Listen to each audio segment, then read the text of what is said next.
12 तारीख ही कालभैरव जयंती आहे आणि कलियुगामध्ये कालभैरव देवांना फार महत्वाचं स्थान आहे.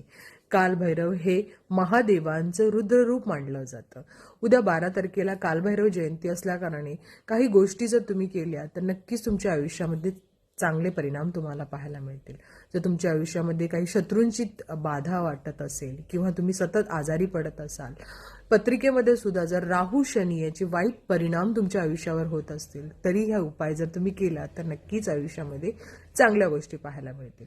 आता आपल्याला काय करायचं, तुम्ही खाली तुम्हाला मंत्र देत आहे. त्याचबरोबर आपल्याला उद्या मंदिरात जायला मिळालं तर नक्कीच त्या गोष्टी करा, पण नाहीच जर काहींना कामाच्यामुळे मिळत नाही तर नक्की काही गोष्टी आपल्याला घरात बसूनही करायच्या. पहिले तर मुख्य दरवाजामध्ये 4मुखी दिवा लावायचा आहे. त्याच्यामध्ये काळे तीळ असतील किंवा काळी उडद डाळ असेल तरी तुम्ही त्याच्यामध्ये टाकू शकता आणि तो 4मुखी दिवा हा मुख्य दरवाजाच्या इथे ठेवा.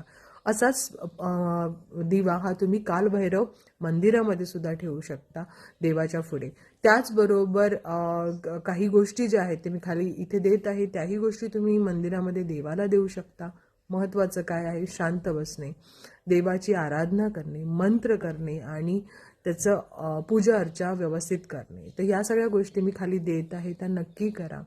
याने राहू शनी यांचे परिणाम जे आयुष्यामध्ये असतात ते कमी होतात. पत्रिकेमधले राहू शनीचा जे त्रास असतो तोही कमी होतो आणि महिन्याच्या प्रत्येक अष्टमीला, महिन्यामध्ये एक अष्टमी येते, त्यावेळेला जर तुम्ही कालभैरव अष्टक जर केलं, आयुष्यामध्ये शत्रूची बाधा, वाईट आजारातून तुम्ही